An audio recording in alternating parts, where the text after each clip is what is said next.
Welcome to episode 7 of the Hurling Coaching Podcast, which will focus on coaching defensive play. If you enjoy this content, hit the like button, and to stay in the loop of upcoming content, hit the subscribe and bell notification buttons. To refer back to or to jump to a section, the video is timestamped. These sections and the links to all discussed can be found in the description below the video by clicking on the Show More tab. Joining me on this episode are Jimmy Dara from Nailbone, Belfast, County Antrim, and I currently work as the Provincial Games Manager for Ulster GAA. Kevin Humphrey, Kevin Lynch Hurling Club, Derry, and coach with Ulster GAA. Colin Dillon from Lavey, County Derry, employed by Ulster GAA as an RHDO for Tyrone GAA. I suppose the first thing that would come to mind when we're looking at defensive play is the actual skills involved in defending. So really our basics of our blocking, hooking, working to chase players down and turning possession over. We start working those skills from under 6, teaching children how to protect themselves properly when they're playing and continuing to work and develop those skills right up to the very top level of senior. I suppose primarily at underage, it's really important that children learn how to protect themselves properly, and until they're really able to protect themselves properly, they can't really enjoy the game. So it's vital that coaches teach children how to tackle safely, to block their opponents, hook their opponents, and have all those fundamental skills in place. For most coaches, coaching tackling is probably not the most exciting thing to do, but it's just vital that you try and work on it nearly at every session. So if you can work in 5-10 minutes, working on those basics at every session, as I say, it's just so vital to your team. So I suppose just talking about the defensive situation, we have to work back to the very youth of the game and how to coach the basics of defence. So I suppose the 4 Ds of defending: delay, deny, dispossess, and develop. So mainly the first 3 is what you would try and encourage to teach the younger players within the game. So I suppose just to delay the opposition, trying to stop them from coming further up the pitch.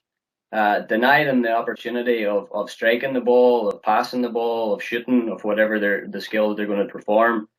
Dispossess them is knowing when to actually get in to try and get the ball off them. When there's the perfect time to hook, when's the perfect time to block, and then develop is then moving into your attacking style of play. If you dispossess the opposition, how you develop that into a chance for yourself, for your team, and yourself. So I suppose to work on these 4 things, you need one very, very good thing to happen, and that's your footwork. And I would base ladder work, hurdles into every single warm up that you do. If you don't have good footwork, trying to delay, trying to deny, trying to dispossess, you're going to really struggle with it. Okay, so I suppose just looking at this video, you'll be able to see, I want you to concentrate mainly on the footwork of the 2 county players here, more so than the actual tackling that they're doing. Their footwork is always side to side. Their feet never cross at all. Their arms are up. Their tackling is very, very good, but their footwork is what's getting them to this position. Okay, their balance is really, really good because their feet is nice and fast. And this can be developed, as I said earlier, through ladder work and through hurdles.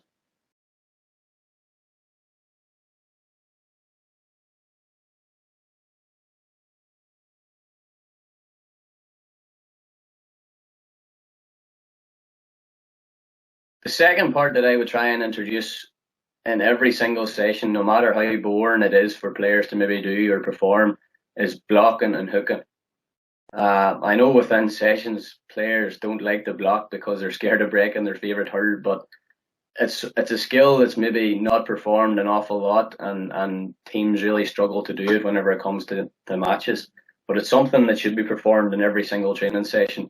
5 minutes at the start, do a bit of blocking. 5 minutes at the end, do a bit of hooking, and constantly do that. From the 2 videos that you're going to see, one is going to be sort of an idea of how to use a hook, where best to hook.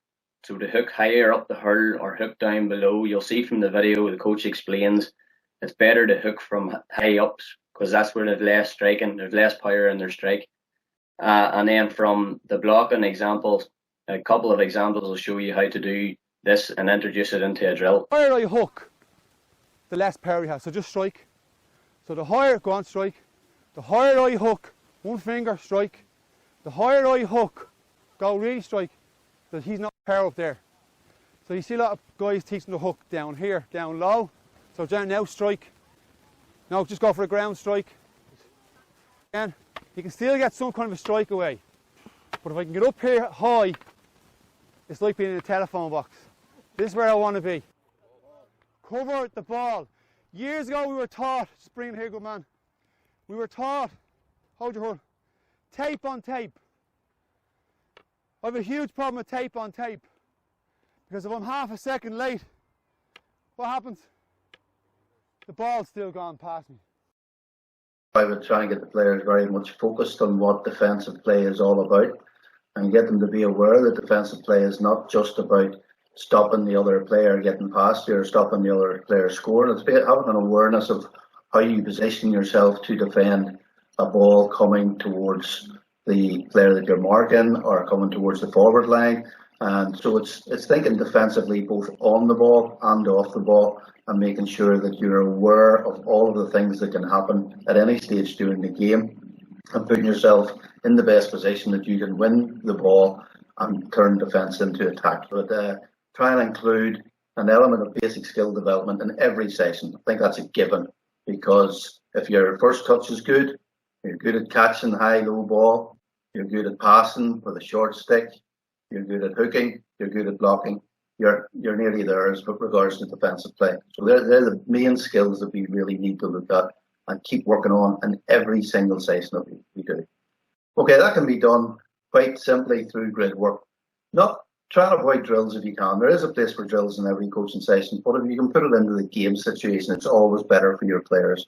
The game is a sporadic game. They need to be performing these skills in motion, moving, being aware of what is going on around them at all times, looking at peripheral vision, looking at movement of players to them, away from them, and just being totally aware of what's happening on the pitch. So if you can try and set up grids where players are playing against each other, contested, small-sided games, conditioned games to try and force players to do the things that you want them to do. So if you're hooking and blocking, for example, you may insist on a full strike, no hand passing being permitted, and you would make the area quite narrow, quite tight, so the players are constantly in touch with each other. If you're looking for a support play, looking for playing the ball out of defence, you would obviously make the area much bigger to give players a chance to move and to find space, etc. So normally I would focus on, say, 6v6 and give points scored for different things. It doesn't have to be for scoring an actual point in the game. You don't even have to have goals. You can give points for a good pass, a point for score for retention of possession. You can add in fun by taking points off for poor handling, poor first touch. You can add additional points, say 3 points for a good block or a hook, or getting a turnover at any stage through the game. So you can think of many ways of bringing points into the session and making it interesting for the players, and most of all, making it fun, giving them a bit of a laugh while they're at it, because if they're enjoying themselves, that's half the battle as well. So once you do that, that could be part of your warm-up. You could start that off doing it at half pace, building up to 3/4 pace, and then up to full tilt.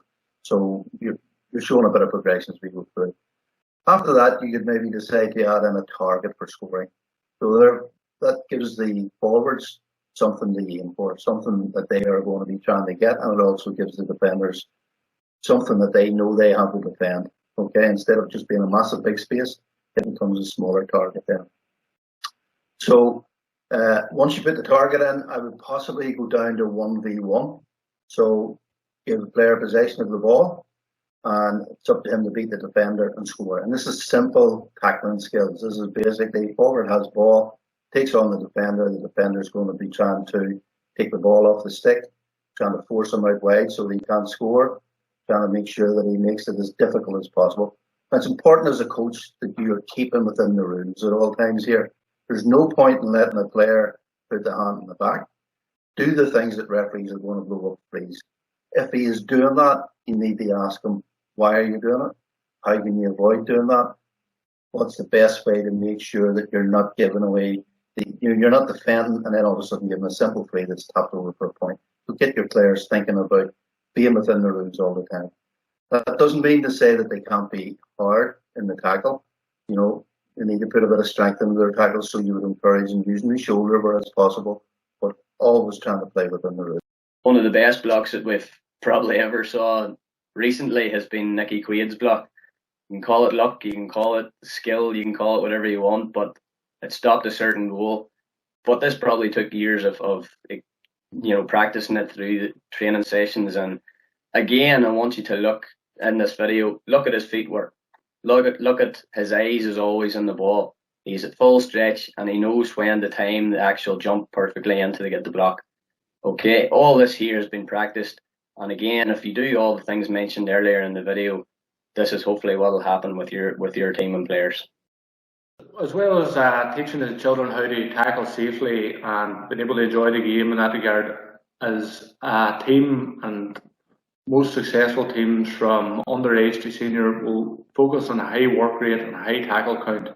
And generally at the very top level you can see the better teams, their work rate and their tackling is excellent. So it really is a cornerstone to success, and that goes from the Limericks and Kilkennys right down to the successful teams in your own counties at underage level. Increasingly, the top defenders in the game will focus on trying to win possession first. To do this, defenders have to be able to read the game well, position themselves well, have a good first touch, and be comfortable in possession with the ball. Really, plan B should be to stop your opponent when they do gain possession, slow them down, get the tackles on, or get your turnover. But as I say, the really, really good defenders' primary focus is getting to the ball first and winning that possession. I quickly found out, probably under 14, under 16, I wasn't particularly fast. There was no point in me letting my guy win it and then trying to defend it and hook and block him. I had to get the ball first. That was my game. By instead of the forward just having the ball, actually playing a pass into that forward. So the defender now has to think not just about stopping the guy getting by him. He has to think, can I win this ball before it gets to him? And that's the first form of defence, get possession. If you have possession, you're the king. So the whole idea is if you can get out in front when that first ball is being played to the forward, you've done the best you possibly do as far as the defender is concerned. After that, the problem is what you do with the ball. You don't overcarry. You make sure you get a pass off, you get it to one of your own players, and you turn your defence straight into attack. So you're progressing. As you can see, you're progressing from a simple 1v1, stopping from getting past you, to 1v1, I have a chance of getting the ball before he gets it. So you can see a wee bit of progress there. The other thing you might want to consider is the flight of the ball into that forward. It's not always going to come a wee hand pass into his chest. The ball could be coming in high, it could be coming at a diagonal, it could be going low.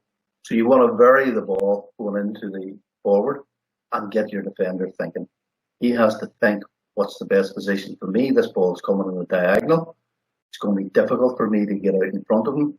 I need to position myself so that I can get out in front, or I need to be able to switch off from attacking the ball and start defending. All through the session, I want you to think about the split second rule. And when I heard myself, I always had that wee split second rule. There is a split second when you need to make a decision. I am winning this ball and I am going 200% effort to win the ball and win possession. Sometimes that wee split second is I can never win this ball. So I now have to change from trying to win it to trying to defend it. So what do I need to do to put that forward under as much pressure as I possibly can without giving away a free, and make sure that he doesn't get a score at the end of the day? So that's the split second rule. Either I'm winning it, job done, get it out of defence, or I'm defending it. And think about that all the time as you go through your play. You might then change the two forwards onto one defender. And this then brings in a whole new concept. It's the concept of positioning yourself. As the guy with the ball, you put the condition on that he has to make a pass. So your thought as the defender then is, I need to defend the second guy, make sure that I cut the ball off. I can't cut off the flight of the ball I'm in possession. But at the same time, I need to put pressure on the person with the ball. So your job is getting bigger all of a sudden. So you're trying to put pressure on the forward with the ball, trying to get him to make a mistake and make your job easy. Okay? If he doesn't make a mistake, you then need to be thinking about how you position yourself so that you can then start putting the pressure on player number 2. So this whole concept for the defender has changed from a simple me against one person to me against 2 people, and me working in a space which is slightly bigger than what it was in the first instance. So this is progress. This is getting your defender thinking about what he has to do. Start off with a small area. Okay, so it would be very easy for the 2 forwards just to spread away out and make your job absolutely impossible. So set your grid so it's a small area. Make it easy for the defender to defend as best he can, even though he's outnumbered. And this has got a couple of reasons for doing this here. It's quite often in a match you will find teams that are playing on the forwards trying to overload the number of forwards they have and put the defenders under pressure. Okay, and that can happen that could even happen in the defence. You know, sometimes you see a sweeper coming in. I always would argue that defence starts with your number 15. In order for the Tommy Walsh of the world to be able to get out in front of their man and win that possession, it's so important that the players down the field are working hard to get tackles on and put the opposing team's defenders and midfielders under as much pressure as possible. If they're able to come out and deliver perfect ball into the forwards, obviously it becomes very, very difficult for a defender to read the game and get out in front and win primary possession. So it just goes back to the point that the tackling all over the field is vital. It's not necessarily just a defender's job. I suppose then just moving on into the older age groups, into your minors, seniors, even some people say under 16s, like you can do your systems of play, your defensive systems. You all know we're very aware of them now, 13 men behind the ball, all this sort of stuff that's going on. And I suppose one thing that we really have to emphasise within our team is work rate. You can have all the systems of play that you want, you can have all the packed defences that you want, but if you have certain players that's not willing to work or put in the effort, then they're all out the window before you even start. All right, so I suppose as a coach, you sort of have to ask yourself how many players in your team is willing to go forward, and probably the answer is all 15. And if you lose the ball, then how many of them players is actually willing to come back? Your 15 then dwindles down to maybe 5, 6, 7 players. And if that's the case, then it's something that you really need to practice and ram home and hit home that they're not working hard enough or, you know, working as a team. From Limerick senior hurlers from 2018, okay, they're the pinnacle at the minute of hurling. They're the best team by a country mile at everything that they do. And work rate is probably their main attribute that they have. And it explains everything about their play, from forwards to their defenders to their midfielders, goalkeepers. What they all buy into the same effort. And I think from this graphic, you'll be able to see that their forwards actually puts in more tackles than their defenders in the whole campaign 2018. So I think that sums up everything about their attitude towards it's a team game. It doesn't matter if you're a forward, you still defend. So I suppose maybe not from a hurling perspective, but something that really sticks out in my mind is Tyrone footballers playing Kerry in Croke Park. I think it was an All-Ireland semi-final. And this video shows the work rate of their players. Have a look at their players. Who's tackling? You know, Owen Mulligan, for his bleached blonde hair, is one of the best tacklers in this video. But he's willing to put in the same work rate as everybody else. They're not giving the opposition players time on the ball. And eventually they turn the ball over and maybe work a score out of it. Okay, so I think this rams home and emphasises that work rate, no matter what position you are in the pitch or who you are, you have to put in the same effort as everyone else. Because doing their own job, defenders also must understand their role within the team's defensive game plan. Okay, the system the team's trying to play and their role within it. Different teams will employ different defensive strategies. For example, the Dominic Kilkenny team of the 2000-2010 would have really focused on keeping their half back line in place and using a strong half back line to protect their full back line and protect their goals. That would have meant they, at times, would have allowed the opposing half forwards to drop deep into the lower half of the field and allow the Kilkenny midfielders and half forwards to double up their work rate to close those players down. And other teams, maybe for example Wexford at the minute, employ a sweeper system. I suppose some of the example or the benefits of that might be that it gives the halfbacks maybe more of a license to get forward with having that wee bit of extra cover behind them. They can maybe track their half forwards deeper down into the field again, having that wee bit of security of the sweeper behind them.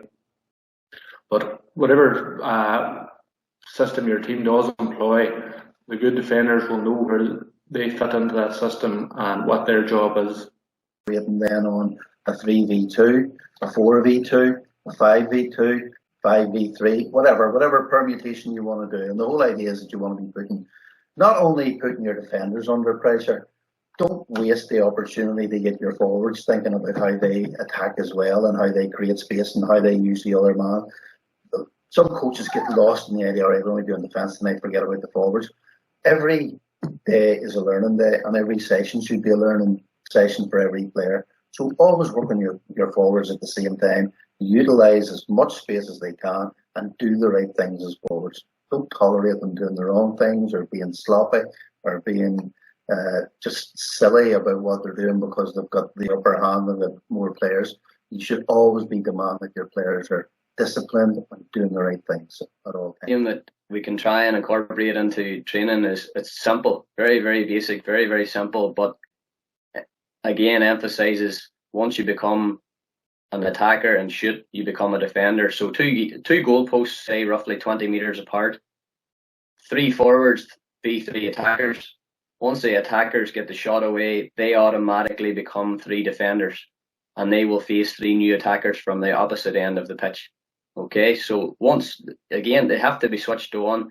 Once they shoot, they automatically become a defender. And this can be translated into a match where if they lose the ball or get dispossessed themselves, then they become the defender. It's up to them to try and win the ball back. This is up to increase the number. What you're technically doing then is you're starting to overload defence or attack. Okay, I would stress that once you do a lot of work on your overloading the attack, start overloading the defence then, because how often do we see defenders win ball and take the wrong option coming out when they've got support players coming that they can give an easier pass to. So work on that as well. Think about, with defender, what do we do with the ball now? Because your job's not finished until you get the ball up to your scoring area and take a score or get into a better position. So work on that with your players as well. I'm a good believer in questioning your players as much as possible. We've already said that. And a good thing to do is play the ball, blow the whistle and stop exactly where you are and question all of the players about what are your options at this moment in time. And you'll find that each player may have 3, 4, 5 or even more options at that moment in time, whether they're a defender or a forward. And the whole idea is about you trying to get your players to think about taking the right option as often as possible. Once you start asking the questions, start thinking of the obscure things. Get them focusing on the right thing, the easiest thing, and the less risky thing at that moment in time. So keep questioning your players.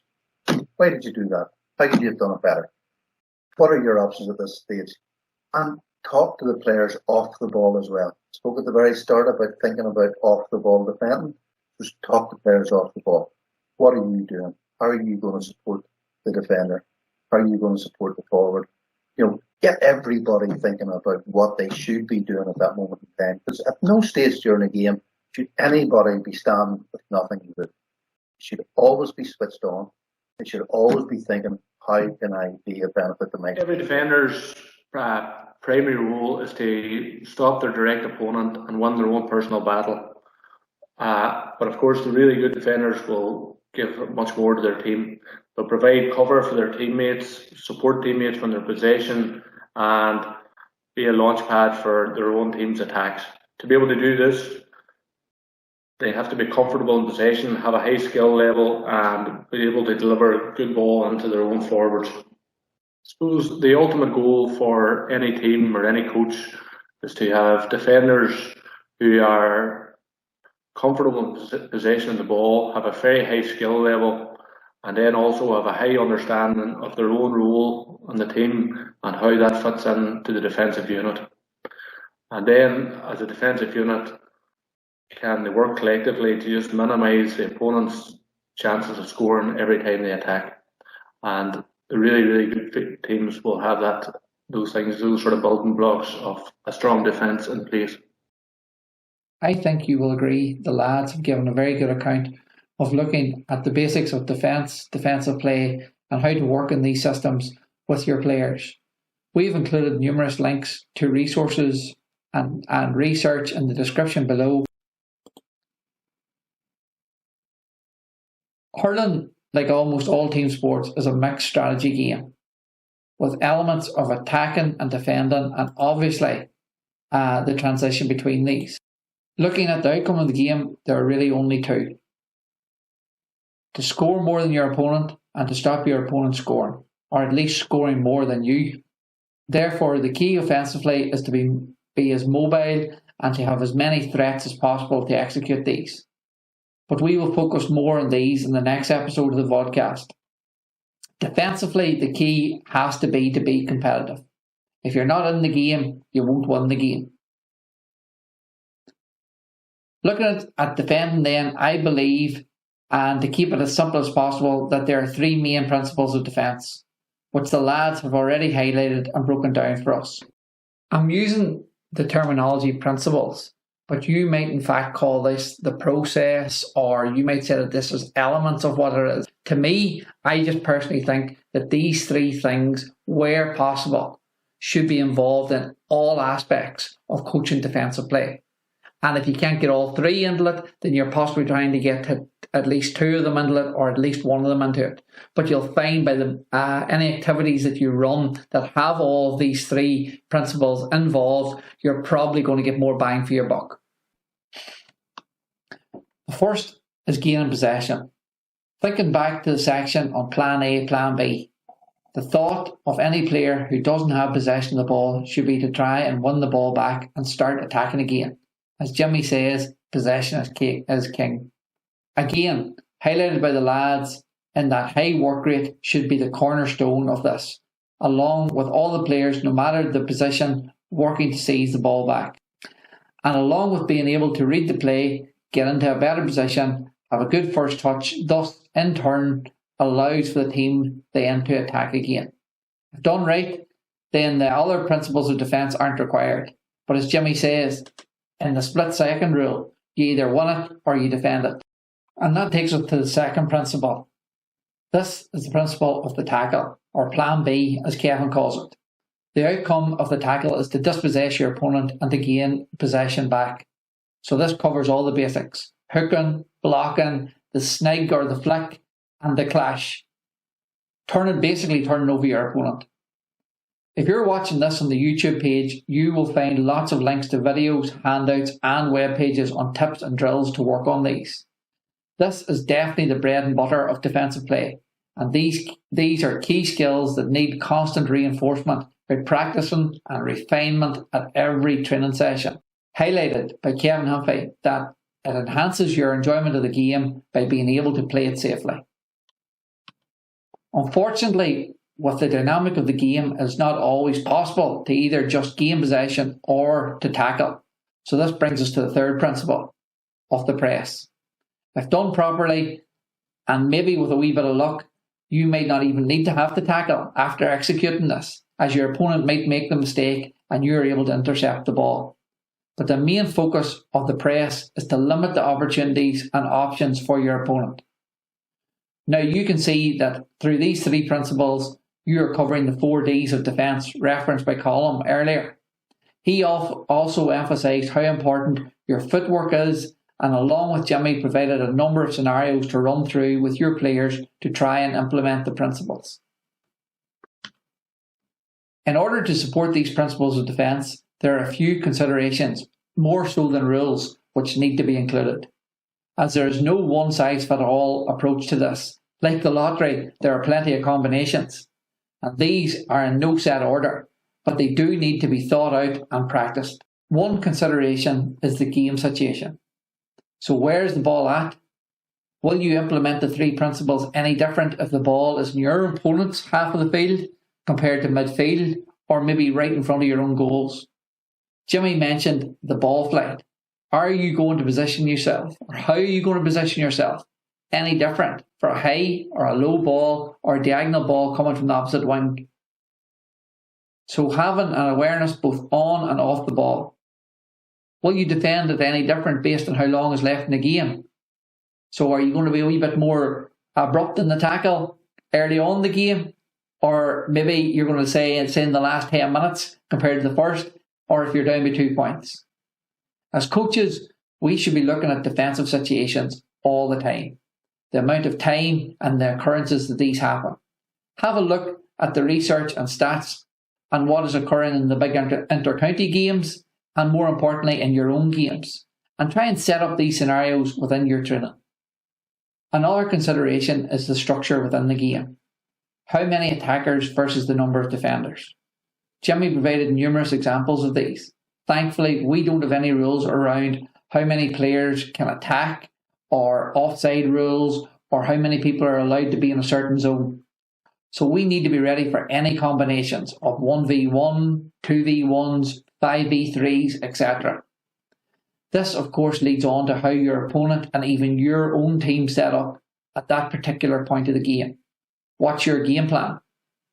Although both teams will line up 6-2-6 at the beginning, we all know that that's not how the game plans out. Looking at these clips, although in the context of a small sample, shows the different combinations.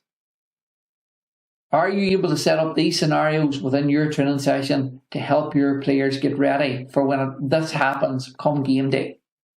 Mentioned previously is the press and pressing the ball. Well, if you've ever been in the scenario where you're trying to tackle 2 or 3 players by yourself, you'll know it's no fun. So a better theory would be able to tackle and defend as a team. Colin and Kevin highlighted examples of these with the Tyrone Fopplers, and then also the Kilkenny and the Limerick Hurlers. Great examples of what you should be able to try and adopt with your team. That leads us on to the third consideration of transition, which I feel leads on from the previous one, the structure. How good are we at exploiting or tuning in to what has just happened? Where, when attacking, you're looking for a more chaotic, sporadic movement. In defence, we want to get a good balance of cover and pressure on the ball, being able to defend all targets. Our goals, direct opponents, and other opponents who are supporting the man in the ball, the different options. Jimmy highlighted the need to focus on tackling and defending within the rules. And the last thing you need is to be conceding frees in scoreable positions. And again, just remember, this scoreable area for some teams goes back as far as your opponent's 45. A good example of this consideration is so important in the modern game, where teams, for example, are hitting short puckouts. Do we press or not? One of the many great debates, and I'm sure you have your own thoughts on it. The final consideration, and possibly the most important, is effort. And this is where this very much focuses on behaviour and the emotional response of your players, individually and as a unit. And also, I suppose, your opponents. How do they or you react to any given situation? Like the importance of the game, or the level of their opponent, or something that's maybe happened within the game, a man getting sent off, a bit of an altercation. Are they up to the task? Or do they have an inferiority complex about marking somebody? If you're winning or losing the game by a cricket score, does their effort to defending and implementing the 3 principles change? And finally, the level of experience of your players in defending. Now, I'm not just talking about the numbers of years that they've been playing the game, although that will have an impact. But how experienced are they at facing different scenarios we have mentioned in this podcast? Have we, as coaches, created the environment and exposure to our players to help them develop. Hopefully this is some food for thought. If you have any queries or comments, fire them into the comment box below or drop me an email, which is also in the description below. At this stage now, I would just like to thank Jimmy and Kevin and Colin for all their support in making this episode, and looking forward to the next one coming up. Thank you for joining us in this podcast. We hope it was beneficial for you. As we can see, there's been a great impact over the last number of months and a lot of views on our YouTube page. Again, we'd urge you to please share this with all your club coaches. The last episode of the podcast series will be released on Thursday the 25th of March. Thanks and stay safe.